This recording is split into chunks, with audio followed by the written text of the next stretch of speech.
Look, I got a question. Yeah. He might have an answer. You got the answer. I know you got the answer. When you know, like, we talked about the crash, we talked about the music, we talked about the alumni, we talked about all that, right? Mm-hmm. What made you be you? Like, what makes me other be than me? the music, other than the crash, what makes you be who you are? What makes you significant about you? To you, what makes you you? That there's nobody in the world like me. Anybody can say that. But I can match that. I can counteract that statement with I promise you can't find someone that's like me. And if you do, rest in peace, Nipsey Hussle. I ain't gonna lie. It's crazy you say that because for the first time at the Mega Night Market, y'all was on stage doing y'all thing, and me and Mr. Gold was in the crowd, and Mr. Gold was like, you know who you remind me of?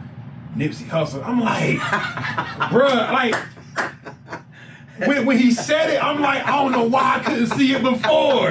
Nipsey fucking Hussle, like the way you think, the way you go about your business, and the way you perform, like I you feel ready like for this? You ready for me to give you some game on your podcast? What you think? All right, so when you look up Nipsey Hussle, the Clarity video, I'm in that video. I was on tour in the pit filming for Nip. You in the video? Yeah, before he died. And I was real close to the 60s and what they were doing. Yeah, I'm not affiliated gang member. I'm not documented on paper. You know what I'm saying? But let's just say that you rock with who you rock with. There was an altercation in the studio on the West Coast where I bought a blood member to a different blood member studio. There was an altercation. And that altercation caused, I'm not gonna say problems within two people's sets, but it caused drama because I bought a counteractive set to a studio that could have been problems if they, you know what I'm saying? Long story short, I told them all, I was like, I'm the engineer.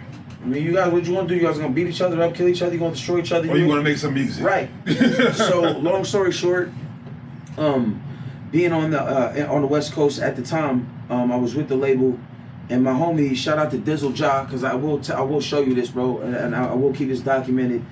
He told me to take my music and go home and just, you know, and we were living like at the where the studio was for like, you know, 6 months, and me and him were just in the booth, and I recorded with him, and after recording, you know, we understood that what I could do digital, it's not they didn't like it, it's that LA respects when you do it not digital, when you do it the other way, analog.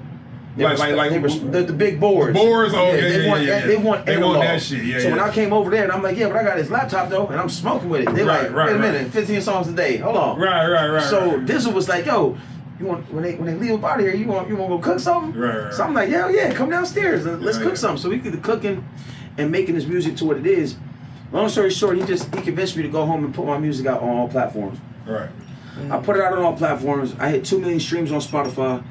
I deleted all my stuff off Spotify because I heard that Apple Music pays you the most. So I kept 200 albums of music on Apple Music. Well, quick segue. Apple Music don't pay you out of all streaming services, they don't. So actually, believe it or not, the person who pays the most is Napster. Of course, yeah. Well, Napster pays you the most. You know what I'm saying? But we on Napster. You know what I'm saying? I didn't take it off Napster. Right. I took it off Spotify because they were the lowest paying platform. Exactly. And then outside of Napster, then you got Tidal. Right. Tidal pays and more. we still on Tidal, so shout out to Tidal. Yeah. You know what I'm saying? Yeah, I saw that Spotify was the lowest. So I was like, I'm gonna take the lowest tier off and leave the highest tiers on because if they're gonna listen to my music, I'd rather you listen to it on the highest tier. And I will give you this. Shout out to Lil Russell, he get a lot of flack, you know what I'm saying, in the industry. When we chose to take down on Spotify, they hit me with I guess like a copyright infringement, and I'm like, well, how the fuck? I said the same thing, because if that was the case, where's my music at on Spotify, but why is it over there on Apple Music?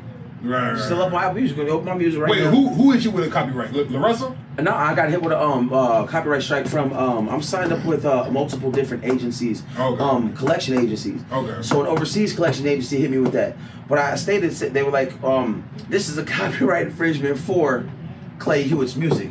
So I'm looking at them like, I am Clay Hewitt. You feel me? Like y'all guys really got it messed up on that side. You got to come on this side and understand who I am. Like I am, but because I rap as Clay Hewitt, Lord Boy, War Boy, The Graveyard Boy, and So Live as monikers that I have secretly set up on the internet. You can go look those names up, and there's music hidden under them. Right. Because when they saw War Boy featuring Clay Hewitt, they were like, that's a War Boy song, which is Money on My Mind. But that's actually a Clay Hewitt song that I featured Clay Hewitt's voice, what they just picked up as, oh, that's Warboy's voice. So Right. they kind of flagged me for using my own voice. So which is you crazy. basically I'm 6 different artists.